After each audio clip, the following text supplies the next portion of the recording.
ये तस्वीर कुछ लोगों के लिए मुसीबत भी बनी हुई है। जी हाँ, जोशीमठ विकासखंड के ग्रामीण उच्च हिमालय क्षेत्रों में अभी भी यहाँ बर्फबारी जारी है, जिससे कई स्थानीय लोग उच्च हिमालय क्षेत्रों में पिछले 1 महीनों से फंसे हुए हैं। हालांकि कीड़ा जड़ी दोहन के लिए तो खुल गए हैं, लेकिन उनको मौसम की दुश्वारियां झेलनी पड़ रही हैं। आपको बता दें कि स्थानीय लोग कीड़ा जड़ी का दोहन कर अपनी आजीविका चलाते हैं। पहाड़ों पर बर्फबारी के बाद का नज़ारा आपके सामने है कि अभी भी बर्फबारी हो रही है। ये जो उस जगह पर लोग नहीं हैं, उसे तर सभी लोगों को ये तस्वीरें बहुत अच्छी लगेंगी, बहुत खूबसूरत, बहुत मनमोहक लगेंगी, क्योंकि मैदानी हिस्सों में गर्मी से लोग जूझ रहे हैं और इस बीच में ऐसी तस्वीरें दिल को खुश करती हैं। उच्च हिमालय क्षेत्रों में बर्फबारी अभी भी जारी, क्योंकि मौसम बदला हुआ है। कल से मौसम का मिजाज बदला हुआ है, मौसम विभाग का अलर्ट भी है। और दूसरी तस्वीर में आप देखिए, कीड़ा जड़ी के लिए लोग जाते हैं, वनों में जाते हैं, कीड़ा जड़ी को लेकर आते हैं, जगह जगह जाते हैं। बड़ा मुश्किल कार्य होता है और थोड़ी चुनौतियां उनके समक्ष जरूर हैं। बर्फबारी के बाद उनकी परेशानियां और बढ़ जाती है, क्योंकि इसी पर उनकी आजीविका निर्भर करती है।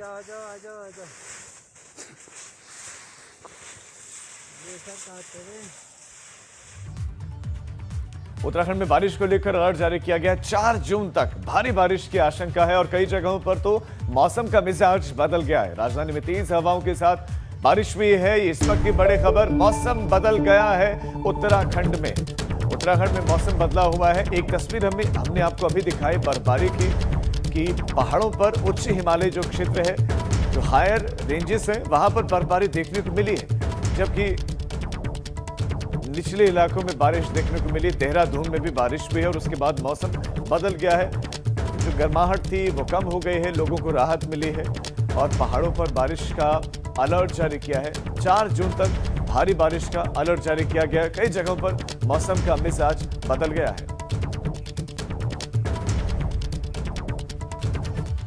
उत्तरकाशी के चिन्यालीसौड़ विकासखंड के कुमराड़ा गांव के ऊपर बहने वाले नाले में पानी बढ़ने की वजह से ग्रामीणों में दहशत फैल गई। अब यहां पानी से बचने के लिए लोग अपने घरों की छत पर चढ़ गए। वहीं नाले का पानी लोगों के घरों और खेतों में जा घुसा।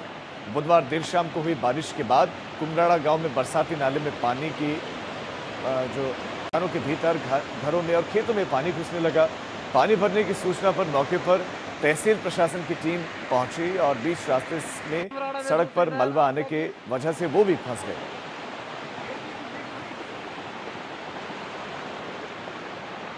तो ये तस्वीर उत्तरकाशी की है। हालांकि एक समस्या ये भी है कि एनक्रोचमेंट, जो अतिक्रमण है, वो बहुत ज़्यादा हो गया। जहां गाड गदेरों के रास्ते थे, लोगों ने उन जगहों पर भी अपने मकान बना दिए।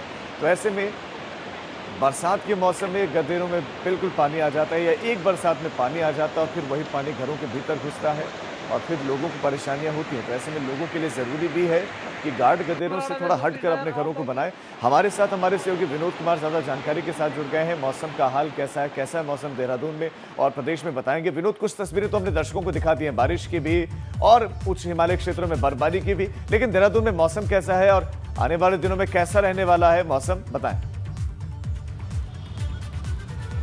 जी राजीव, देखिए देहरादून में मौसम अभी साफ है, धूप खिली हुई है, लेकिन मौसम विभाग ने अभी 2 दिनों के लिए ऊपरी पहाड़ी इलाकों में हल्की से मध्यम बारिश के साथ साथ बर्फबारी की संभावना व्यक्त की है। और उसके अलावा जो मैदानी क्षेत्र है, मैदानी जनपद है, जिसमें हरिद्वार, देहरादून, ऊधम सिंह नगर और नैनीताल, उसमें तेज़ हवाएं और ओलावृष्टि की भी संभावना मौसम विभाग की ओर से जताई गई है। तो पूरे उत्तराखंड में मौसम का मिजाज जरूर बदलेगा और लगातार कल से ऊपरी पहाड़ी इलाकों के साथ साथ राजधानी देहरादून में भी कल बारिश हुई, तेज़ हवाएं चली, तूफान के साथ लोगों को ज़रूर दुश्वारियां झेलनी पड़ी। लेकिन आने वाले दिनों में एक तरफ जहां गर्मी से थोड़ी लोगों को निजात मिली है, करीब 1 सप्ताह से ज़्यादा ऐसा हो गया है कि जितने भी मैदानी जनपद है उसमें 35 से ज़्यादा टेम्परेचर हो रहा था, तो उससे ज़रूर निजात मिली है।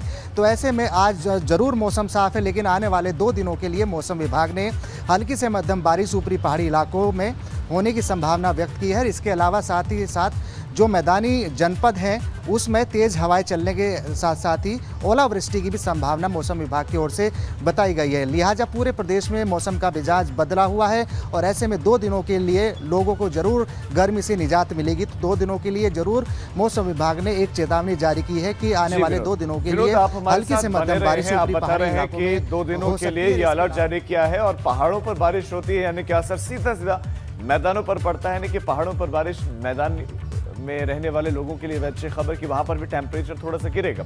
देहरादून से खबर, रोडवेज प्रबंधन ने कर्मचारियों के वेतन के लिए शासन से 20 करोड़ रुपए मांगे।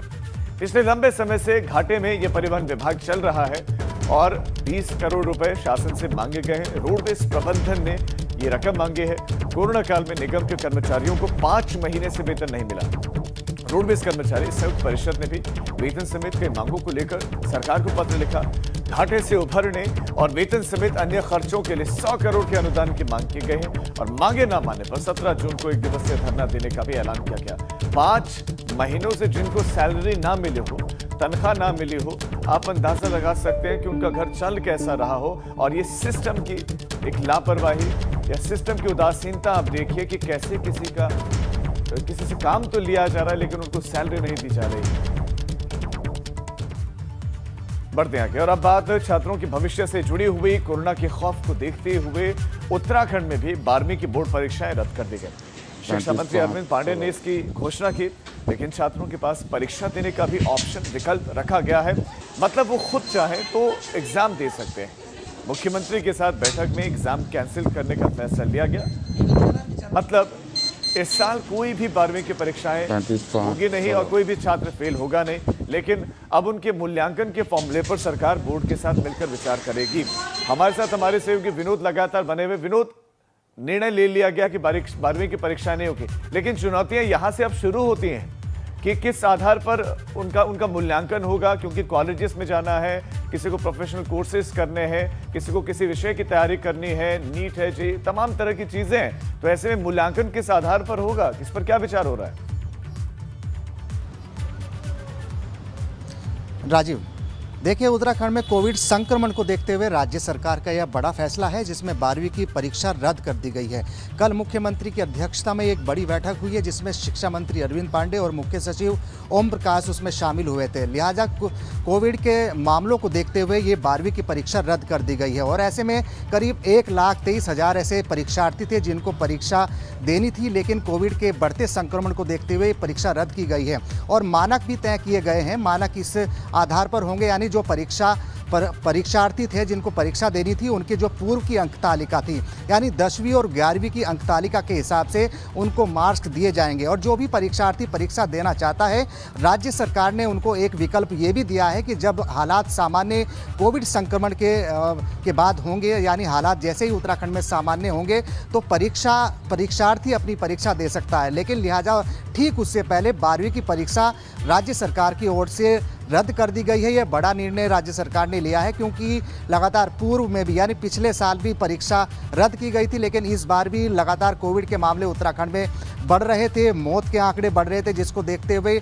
बच्चों के भविष्य और उनके तमाम जान का सुरक्षा को देखते हुए राज्य सरकार ने बड़ा फैसला लिया है कि आगामी जून माह में जो परीक्षा 12वीं की होनी थी उस परीक्षा को रद्द कर दिया है। लेकिन एक साफ तौर पर एक विकल्प जरूर परीक्षार्थियों के लिए है। अगर कोई इस जो प्रतिफल, यानी जो मार्क्स जिनको परीक्षार्थियों को मिलेंगे, अगर वो उससे संतुष्ट नहीं है या फिर अपनी परीक्षा देना चाहता है तो उत्तराखंड में जैसे ही अगर कोई भी छात्र संतुष्ट नहीं है अपने मार्क्स से, उसको दिए गए नंबरों से, तो वो दोबारा परीक्षा दे सकता है, उसके पास ये विकल्प होगा। बहुत शुक्रिया विनोद आपका इस तमाम जानकारी के लिए।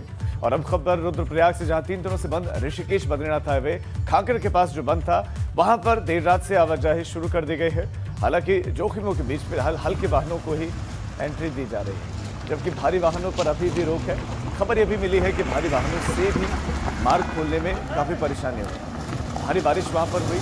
आपको बता दें कि ऋषिकेश बद्रीनाथ हाईवे खागरा के पास में बीते रविवार से ही मलबा आने की वजह से, बोल्डर आने की वजह से 60 मीटर तक नदी बंद हो गया था और बंद हुआ।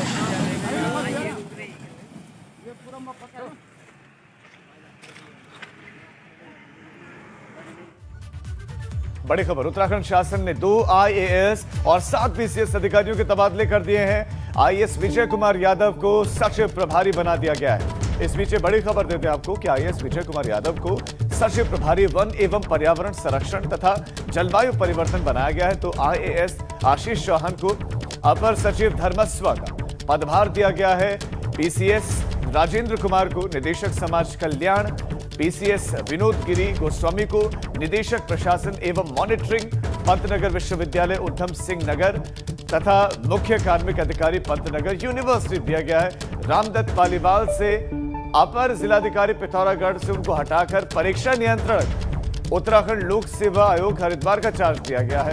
मोहम्मद नासिर को अपर निदेशक प्रशिक्षण निदेशालय हल्द्वानी दिया गया है। अशोक कुमार जोशी को अपर जिलाधिकारी नैनीताल, पिंचारम चौहान अपर जिलाधिकारी पिथौरागढ़ बना दिए गए हैं और साथ ही अब्ज प्रसाद वाजपेयी को महाप्रबंधक कुमाऊं मंडल विकास निगम नैनीताल का पदभार दिया गया है।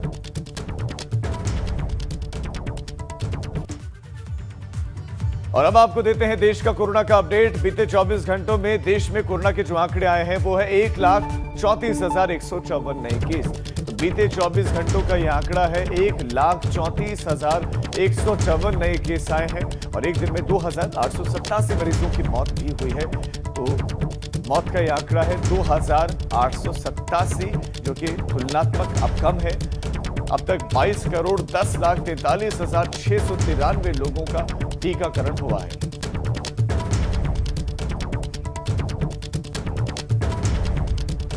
और बात देवभूमि में कम होते कोरोना के केसेस की।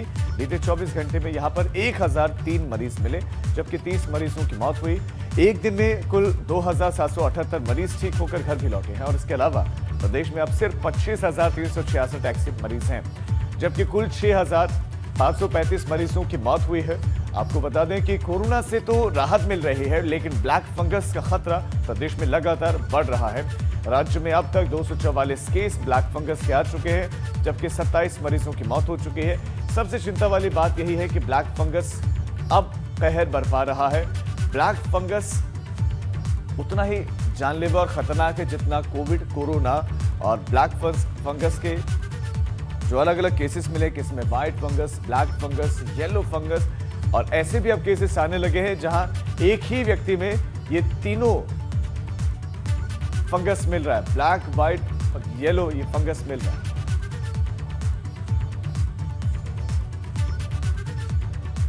पिथौरागढ़ के शहरी इलाकों में कोरोना का संक्रमण तो कम हो रहा है, लेकिन ग्रामीण क्षेत्रों में टेस्टिंग बढ़ने से वहां पर कई संक्रमित मरीज मिल रहे हैं। हालांकि पिथौरागढ़ से RT-PCR के सैंपल हल्द्वानी या हरिद्वार भेजे जाते हैं, जहां से टेस्टिंग रिपोर्ट आने में समय लगता है। अब ग्रामीण इलाकों में कोरोना के लगातार बढ़ते मरीजों की वजह से ज्यादा सैंपलिंग की जा रही है।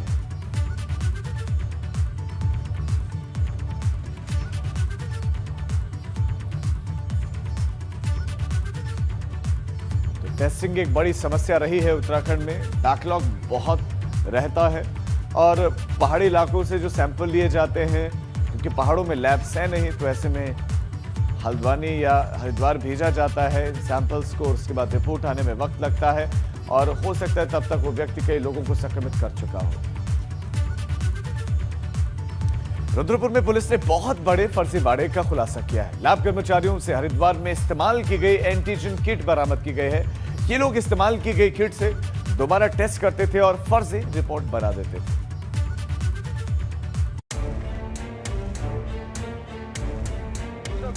जमीन पर पड़ी इन कोविड एंटीजन किट को गौर से देखिए। ये वही एंटीजन किट है जिन्हें रुद्रप्रयाग में प्रशासन ने बरामद किया है।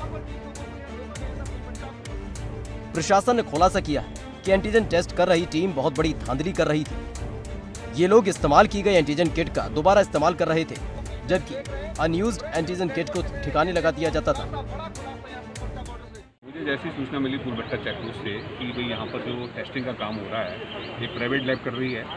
इनके द्वारा जो यूज़ किटें हैं वो काफ़ी यूज़ की हुई है, पहले से यूज्ड हैं और उनको संख्या में दिखाया जा रहा है कि हमने इतने टेस्ट किए हैं। तो कुछ उसमें एक घालमेल है, वो पूरी किटों को हम कलेक्ट करा रहे हैं। ये सभी एंटीजन किट फूलभट्टा बॉर्डर पर तैनात लैब कर्मचारियों के पास से मिली। ये भी पता चला है कि इन लोगों ने रजिस्टर में 103 लोगों की एंट्री दर्शाई थी, मगर उसके लिए सिर्फ 6 किट का इस्तेमाल किया गया था। पुलिस ने एसडीएम के आदेश पर 6 लैब कर्मचारियों और 2 और लोगों को अरेस्ट कर लिया। डॉक्टर साहब मेरे साथ हैं, वो देख रहे हैं मामले को। जैसे ही अगर इसमें कुछ गड़बड़ी पाई जाएगी तो फिर स्टार इमेजिंग के खिलाफ सीधे कार्रवाई करेंगे, इसलिए हम विधिक कार्रवाई करेंगे। सर कितनी किटें हैं लगभग आपको? अभी मैं काउंट नहीं कर पाया हूँ, बट काफ़ी संख्या दिख रही है, तो अभी काउंट होने के बाद पता लग जाएगा। अब बड़ा सवाल ये है कि आखिरकार लैब कर्मचारी मनमानी करते रहे और इसकी अब जाकर पुलिस और प्रशासन को भनक लगी है। जाहिर है सवाल सरकारी व्यवस्था पर भी है। एबीपी गंगा के लिए रुद्रपुर से विकास की रिपोर्ट। मानसून सीजन शुरू होने से पहले ही जिले की लंबित अधूरी सड़कों और सिंचाई नहरों का निर्माण कार्य जारी है और इसका जायजा जिलाधिकारी विजय कुमार जोगदंडे ने लिया और इस दौरान अधिशासी अभियंता लोक निर्माण खंड को निर्देशित किया गया कि बरसात से पहले सड़क निर्माण का कार्य पूर्ण करना वो सुनिश्चित करें। साथ ही सड़क के बीच में आ रहे पेड़ों को वन विभाग की अनुमति से हटाए जाने के निर्देश भी जिलाधिकारी ने दिए।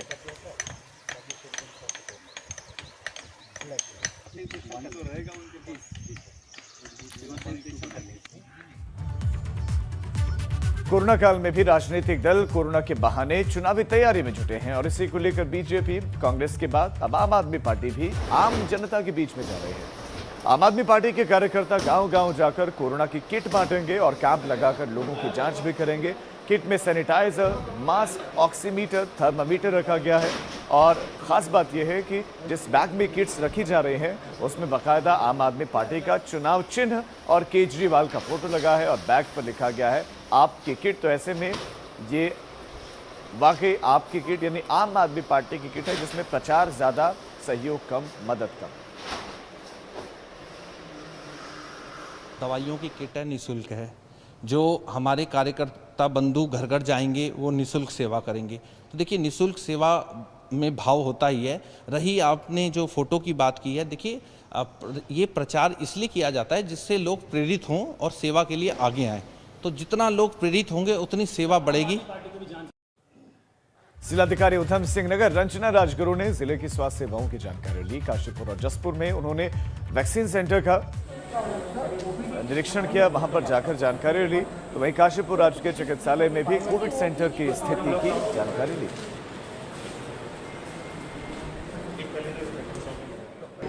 देखिए अभी जो कोविड में तो आपको पता है कि बहुत सारे हमारे हॉस्पिटल कोविड सेंटर के रूप में नोटिफाइड हैं और अब तो जो संक्रमण की दर है वो काफ़ी पहले से काफ़ी कम हो गई है। अब पॉजिटिविटी रेट काफ़ी कम हुई है और जो हमारी जो पेशेंट की रिकवरी रेट है वो मोर देन 90% तक भी पहुंच गई है डिस्ट्रिक्ट में। तो काफ़ी अच्छी रिकवरी रेट है। उत्तराखंड में बोर्ड की परीक्षाएं रद्द कर दी गई थी। शिक्षा मंत्री अरविंद पांडे ने इसकी जानकारी दी, मगर छात्रों के पास परीक्षा देने का ऑप्शन रहेगा। 12वीं की परीक्षाओं के लिए 1,23,000 से ज्यादा छात्र पंजीकृत हैं। 1347 परीक्षा केंद्र बनाए गए, 223 केंद्र संवेदनशील तो 22 केंद्र अति संवेदनशील बनाए गए थे। हालांकि आपको बता दें कि जो नंबर्स दिए जाएंगे उन नंबर से अगर कोई छात्र संतुष्ट नहीं है तो वो परीक्षा दे सकता है। ये विकल्प, ये ऑप्शन रखा गया है।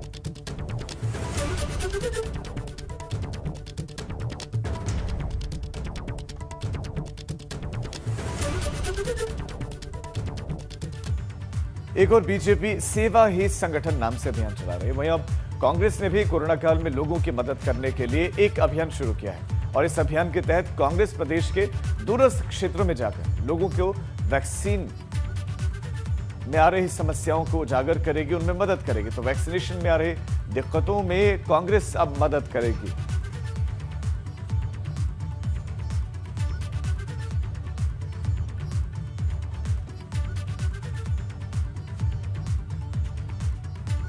चुराया हुआ शब्द है ना, मैं इससे सहमत नहीं। कांग्रेस सदैव जो है जो पीड़ित होते हैं उनके साथ खड़े होने का काम हर परिस्थिति में हर समय करती रहती है।